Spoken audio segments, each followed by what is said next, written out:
नमस्कार, SPT news में आपका स्वागत है। पेश है 24 मार्च मंगलवार दोपहर 3:15 बजे राजस्थान के विभिन्न शहरों की 15 बड़ी खबरें। राजस्थान माध्यमिक शिक्षा बोर्ड के दफ्तर से रिजल्ट की घोषणा की। बोर्ड की तरफ से जारी किए रिजल्ट के मुताबिक इस बार के रिजल्ट में भी बेटियों का दबदबा कायम रहा और इस बार उनका परिणाम 94.23% रहा है। इस वर्ष कुल परिणाम 94.23% रहा, जो पिछले साल के 93.06% की तुलना में 1.17% अधिक है। परिणामों में लड़कियों ने एक बार फिर बाजी मारी है। लड़कियों का पास प्रतिशत 94.90 रहा, जबकि लड़कों का परिणाम 93.63% दर्ज किया गया है। राजस्थान में 5वीं और 8वीं बोर्ड परीक्षा का परिणाम मंगलवार दोपहर 1 बजे जारी किया गया। ऑनलाइन परिणाम अजमेर में आयोजित कार्यक्रम में शिक्षा मंत्री मदन दिलावर ने घोषित किया। 5वीं और 8वीं में इस बार 26 लाख से ज्यादा परीक्षा में बैठे हैं। 5वीं कक्षा का पासिंग प्रतिशत 97.75% रहा, वहीं 8वीं कक्षा का पासिंग प्रतिशत 97.01% रहा। 5वीं कक्षा की परीक्षाएं 20 फरवरी से 6 मार्च तक आयोजित की गई थी, जबकि 8वीं बोर्ड की परीक्षाएं 19 से 20 फरवरी से 4 मार्च को बीच संपन्न हुई है। ये परीक्षाएं राज्य के सभी जिलों में शांतिपूर्ण तरीके से करवाई गई थी। सुप्रीम कोर्ट ने आज मंगलवार को एक अहम फैसला सुनाते हुए कहा कि धर्म परिवर्तन करने वाला व्यक्ति अनुसूचित जाति का दर्जा पूरी तरह से खो देता है। आंध्र प्रदेश हाई कोर्ट का फैसला बरकरार रखा है। हाई कोर्ट ने अपने फैसले में कहा था कि अगर कोई व्यक्ति ईसाई धर्म अपना लेता है और ईसाई धर्म के अनुसार जीवन जी रहा है तो उसे अनुसूचित जाति का व्यक्ति नहीं माना जा सकता। अदालत ने कहा कि हिंदू धर्म, सिख धर्म और बौद्ध धर्म के अलावा किसी अन्य धर्म को मानने वाला व्यक्ति अनुसूचित जाति का सदस्य नहीं माना जा सकता। देश की सुरक्षा तैयारियों को लेकर केंद्र सरकार अलर्ट मोड पर है। रक्षा मंत्री राजनाथ सिंह ने हाल ही में वैश्विक और क्षेत्रीय सुरक्षा हालात की समीक्षा के लिए एक उच्च स्तरीय बैठक की अध्यक्षता की है। इस अहम बैठक में तीनों सेनाओं के प्रमुख, डीआरडीओ चेयरमैन और रक्षा मंत्रालय के वरिष्ठ अधिकारी शामिल हुए। बैठक का मुख्य फोकस मौजूदा अंतर्राष्ट्रीय हालात के बीच भारत की रक्षा तैयारियों, रणनीतिक योजनाओं और सुरक्षा तंत्र को मजबूत बनाने पर रहा।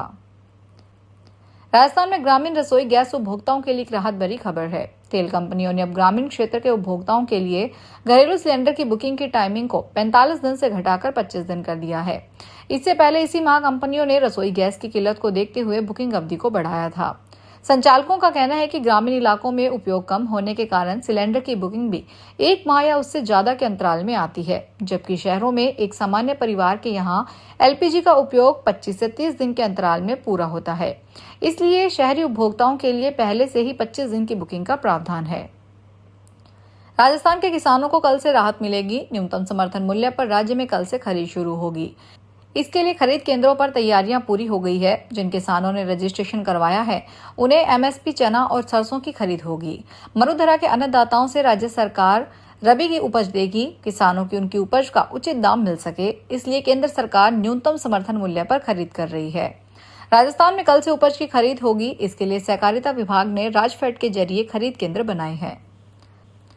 राजस्थान रोडवेज के बीकानेर आगार को 10 नई बसों की सौगात मिली है। इन बसों के शामिल होने से जहां जर्जर वाहनों को हटाया जाएगा, वहीं नए रूट की शुरू होने से यात्रियों को बेहतर और सुगम परिवहन सुविधा मिलेगी। सभी बसों का संचालन 1 अप्रैल से शुरू होगा। मुख्य प्रबंधक इंदिरा गोदारा के अनुसार 10 में से 6 बसों को पहले से संचालित रूटों पर लगाया जाएगा।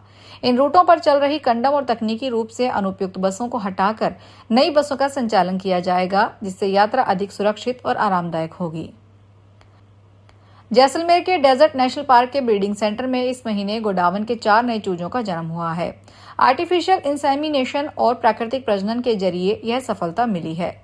इससे संरक्षण केंद्रों में गोडावन की कुल संख्या बढ़कर 72 हो गई है। वन विभाग और wild life institute of India के संयुक्त प्रयासों से काम किया जा रहा है। विशेषज्ञों का मानना है कि यह तकनीक भविष्य में गोडावन की आबादी को मल्टीप्लाई करने में गेम चेंजर साबित होगी। दिल्ली विधानसभा को धमकी मिली है। विधानसभा स्पीकर विजेंद्र गुप्ता के पास मेल आया है। इसके बाद सदन की कार्रवाई रोक दी गई है। दिल्ली की मुख्यमंत्री रेखा गुप्ता और मंत्री मनजिंदर सिंह सिरसा को भी धमकी दी गई है। प्रधानमंत्री मोदी, गृह मंत्री अमित शाह और विदेश मंत्री डॉक्टर एस जयशंकर को भी धमकी मिली है। मामले की जानकारी मिलते ही दिल्ली पुलिस समेत तमाम एजेंसियां अलर्ट हो गई। पुलिस ने मौके पर जाकर छानबीन की। बताया जा रहा है कि कुछ भी संदिग्ध नहीं मिला है। बाड़मेर के तिलवाड़ा मेले में पहुंचे घोड़ों में एक अश्व की कीमत 1 करोड़ रुपए आंकी गई है, लेकिन मालिक ने उसे बेचने से इनकार कर दिया। सिंधी नस्ल का 5 साल का यह घोड़ा पूरे मेले में आकर्षण का केंद्र बना हुआ है। करीब 45 किलोमीटर प्रति घंटे की रफ्तार से दौड़ने वाला यह अश्व ने देश भर की 10 रेस में अभी तक सभी घोड़ों को पछाड़ा है। वर्तमान में इसकी ऊंचाई करीब 61 इंच है। रूप सिंह बताते हैं कि शाम को दूध, मक्खन, घी और ड्राई फ्रूट सहित संतुलित खुराक दी जाती है, जिससे उसके शरीर सौष्ठव और बलिष्ठता की पूर्ति हो सके। उदयपुर में पिछले 3 दिनों में अलीसगढ़, अकोदड़ा और मादड़ी डैम से छोड़े जा रहे पानी से झीलों में पानी की आवक जारी है। पिछोला झील में लगातार आ रहे पानी से करीब 1.5 फीट जल स्तर बढ़ा है। पिछोला के बाद अब मंगलवार शाम के बाद लिंक नहर से फतेह सागर में भी पानी छोड़ा जा रहा है। पिछोला के बाद प्रशासन का पूरा फोकस फतेह सागर झील को भरने पर है, जिसकी तैयारी भी शुरू कर दी गई है। दोनों झीलों का जल स्तर 10-10 फीट किया जाएगा। दरअसल लेक सिटी में गर्मी के दस्तक देते ही पिछले दिनों पेयजल किल्लत का डर सताने लगा था। गिरते जल स्तर को देखते हुए जलदाय विभाग ने तुरंत मोर्चा संभाला और आसपास के 3 बांधों के गेट खोलने का फैसला किया था। अजमेर में वरिष्ठ सहायक का बैग चोरी होने का मामला सामने आया है। चोर के द्वारा बस से बैग चोरी कर लिया गया। बैग में लैपटॉप, 10,000 की नकदी सहित अन्य सामान था।